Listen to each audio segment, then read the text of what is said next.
ಸ್ನೇಹಿತರೆ, ಇಲ್ಲೊಂದು 4 ಅಂಕದ ಒಂದು ಪ್ರಶ್ನೆ ಇದೆ. ಈ ಕೆಳಗಿನ ಕೋಷ್ಟಕವು ಒಂದು ಪರಿಪೂರ್ಣ ಪೈಪೋಟಿ ಉದ್ಯಮ ಘಟಕದ ಒಟ್ಟು ಆದಾಯ ಮತ್ತು ಒಟ್ಟು ವೆಚ್ಚದ ಪಟ್ಟಿಯನ್ನು ತೋರಿಸುತ್ತದೆ. ಪ್ರತಿ ಉತ್ಪನ್ನದ ಹಂತದ ಲಾಭವನ್ನು ಲೆಕ್ಕ ಮಾಡಿ, ಆಯಿತಾ, ಮತ್ತು ಸರಕಿನ ಮಾರುಕಟ್ಟೆ ಬೆಲೆಯನ್ನು ನಿರ್ದೇಶಿಸಿ ಅಂತ ಇಲ್ಲಿ ನಿಮಗೆ ಸೆಕೆಂಡ್ PUC ಎಕನಾಮಿಕ್ಸ್ ಮೇಲೆ ನಿಮಗೆ ಈ ರೀತಿ ಒಂದು ಪ್ರಾಬ್ಲಮ್ ಬರುತ್ತೆ. 4 ಅಂಕದ ಪ್ರಶ್ನೆಯಲ್ಲಿ ಇಲ್ಲಿ ಇಂಗ್ಲೀಷ್ ಮೀಡಿಯಂ ಎಲ್ಲ ವಿದ್ಯಾರ್ಥಿಗಳಿಗಿದೆ.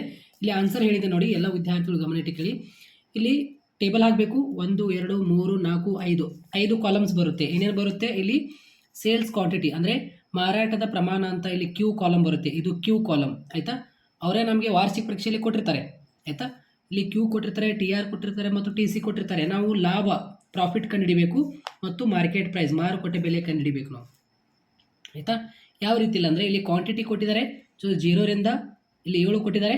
ಅದೇ ರೀತಿ ಇಲ್ಲಿ TR ಕೊಟ್ಟಿದ್ದಾರೆ 0 5 10 15 20 25 30 35 ಅಂತ ಇಲ್ಲಿ ಕೊಟ್ಟಿದ್ದಾರೆ.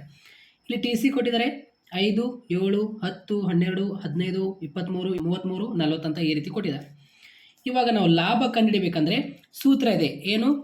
TR ಮೈನಸ್ TC ಮಾಡಿದ ತಕ್ಷಣ ನಮಗೆ ಲಾಭ ಬರುತ್ತೆ, ಆಯಿತಾ. ಇಲ್ಲಿ ನೋಡಿ, ಪೈ ಇಜ್ಕಲ್ ಟು ಪೈ ಅಂದರೆ ಲಾಭ ಕಂಡುಹಿಡಿಬೇಕಂದ್ರೆ TR ಮೈನಸ್ TC. TR ಎಲ್ಲಿದೆ? ಇಲ್ಲಿದೆ TR ಅಂದರೆ ಟೋಟಲ್ ರೆವೆನ್ಯೂ, ಒಟ್ಟು ಆದಾಯ. TC ಅಂದರೆ ಒಟ್ಟು ವೆಚ್ಚ.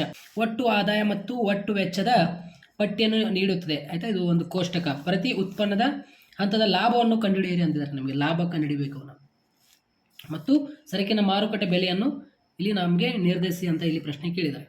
ಸೊ ಇಲ್ಲಿ ನೋಡಿ TR ಮೈನಸ್ TC, ಆಯಿತಾ. ಇಲ್ಲಿ ನೋಡಿ TR ಎಲ್ಲಿದೆ, ಆಯಿತಾ. ಸೂತ್ರದ ಪ್ರಕಾರ TR ಎಲ್ಲಿದೆ? ಇಲ್ಲಿದೆ. TC ಎಲ್ಲಿದೆ? ಇಲ್ಲಿದೆ. TR ಅಂದರೆ 0 ಒಳಗೆ 5 ಮೈನಸ್ ಮಾಡಿ, ಇದು -5 ಬರುತ್ತೆ. ಇದು ನೋಡಿ, ಮೈನಸ್ ಚಿಹ್ನೆ ನೀವು ಬರಿಬೇಕು, ಅಂದಾಗ ನಿಮಗೆ ಮಾರ್ಕ್ಸ್ ಕೌಂಟ್ ಆಗುತ್ತೆ. ಇಲ್ಲಾಂದರೆ ಮೈನಸ್ ನೀವು ಬರಲಿಲ್ಲ ಅಂದರೆ ಮಾರ್ಕ್ಸ್ ಕಟ್ ಆಗುತ್ತೆ, ಮೈನಸ್ ಬರಿಬೇಕು. ಇವಾಗ 5ರೊಳಗೆ 7 ಮೈನಸ್ ಮಾಡಿ, ಅಂದರೆ ನಮಗೆ ಒಟ್ಟು ಆದಾಯ ಕಡಿಮೆ ಆಗಿದೆ, 5 ಆಗಿದೆ. ಒಟ್ಟು ವೆಚ್ಚ ಹೆಚ್ಚಾಗಿದೆ. ಸೊ ಅದಕ್ಕೆ ಇದು -2 ಬರುತ್ತೆ. ಇಲ್ಲಿ 10 ಇರಬೇಕು, ಇಲ್ಲಿ 10 ಇರಬೇಕು, ಇಲ್ಲಿ 0ನೇ ಬರುತ್ತೆ. ಇಲ್ಲಿ 15, ಇಲ್ಲಿ 12 ಇತ್ತಂದರೆ ಅವಾಗ ನಮಗೆ ಇದು 3 ಬರುತ್ತೆ. ಅಂದರೆ ಪ್ಲಸ್ ಅಂತ ಇಲ್ಲಿ ಈ ರೀತಿ ಚಿಹ್ನೆ ಹಾಕಕ್ಕೆ ಹೋಗ್ಬೇಡ್ರಿ. ಜಸ್ಟ್ ನೀವು 3 ಅಂತ ಬರೆದು ಬಿಡ್ರಿ, ಅವ್ರಿಗೆ ಗೊತ್ತಾಗ್ಬಿಡುತ್ತೆ. ಸೊ ಯಾವುದು ಮೈನಸ್ ಬರುತ್ತಲ್ಲ ಅದು ಮೈನಸ್ ಚಿಹ್ನೆ ಇಲ್ಲಿ ತೋರಿಸ್ಬೇಕು, ಆಯಿತಾ. ಸೊ ಇಲ್ಲಿ 20ರೊಳಗೆ 15 ಮೈನಸ್ ಮಾಡಿ 5, 25ರೊಳಗೆ 23 ಮೈನಸ್ ಮಾಡಿ 2, 30ರೊಳಗೆ 33 ಮೈನಸ್ ಮಾಡಿ ಇಲ್ಲಿ -3 ಬರುತ್ತೆ. ಯಾಕೆಂದರೆ ಇಲ್ಲಿ ಒಟ್ಟು ವೆಚ್ಚ ಹೆಚ್ಚಾಗಿದೆ ನಮ್ಮದು. ಒಂದು ಸಂಸ್ಥೆಯ ಆದಾಯ ಮತ್ತು ಒಟ್ಟು ವೆಚ್ಚ ನಾವು ಇಲ್ಲಿ ಕಂಡು ಹಿಡಿತಾ ಇದೆಯಾ ಅಂತ ನೀವು ಅರ್ಥ ಮಾಡ್ಕೊಂಡ್ಬಿಡ್ರಿ. 40 ಆಗಿದೆ. ಸೊ ಇಲ್ಲಿ -5 ಬರುತ್ತೆ, ಆಯಿತಾ. ಈ ಒಂದು ಕಾಲಮ್ ಗೊತ್ತಾಯ್ತಾ? ಲಾಭ ಯಾವ ರೀತಿಯಲ್ಲಿ ಕಂಡುಹಿಡಿಬೇಕಂತ, ಪ್ರಾಫಿಟ್. ಇವಾಗ ಈ ಒಂದು ಮಾರ್ಕೆಟ್ ಬೆಲೆ ಅಂದರೆ ಮಾರ್ಕೆಟ್ ಪ್ರೈಸ್ ಯಾವ ರೀತಿಯಲ್ಲಿ ಕಂಡುಹಿಡಿಬೇಕಂದ್ರೆ ಅದಕ್ಕೆ ಒಂದು ಸೂತ್ರ ಇದೆ. ಮಾರ್ಕೆಟ್ ಪ್ರೈಸ್ ಅಂದರೆ ಮಾರುಕಟ್ಟೆ price equal to TR divide by Q. TR ಎಲ್ಲಿದೆ? ಇಲ್ಲಿದೆ TR. Q ಎಲ್ಲಿದೆ? ಇಲ್ಲಿದೆ ಕ್ವಾಂಟಿಟಿ. ಅಂದರೆ ಇದು ಡಿವೈಡ್ ಬೈ Q ಮಾಡಬೇಕು. TR ಡಿವೈಡ್ ಬೈ Q ಮಾಡಬೇಕು. 0 ಡಿವೈಡ್ ಬೈ 0 ಮಾಡಿದರೆ ಇದು 0ನೇ ಬರುತ್ತೆ, ಆಯಿತಾ. 5 ಡಿವೈಡ್ ಬೈ 1 ಮಾಡಿ ಎಷ್ಟು? 1 ಬರುತ್ತೆ. 10 ಡಿವೈಡ್ ಬೈ 2 ಮಾಡಿ 5 ಬರುತ್ತೆ. 15 ಡಿವೈಡ್ ಬೈ 3 ಮಾಡಿದ ತಕ್ಷಣ ಇಲ್ಲಿ 5 ಬರುತ್ತೆ.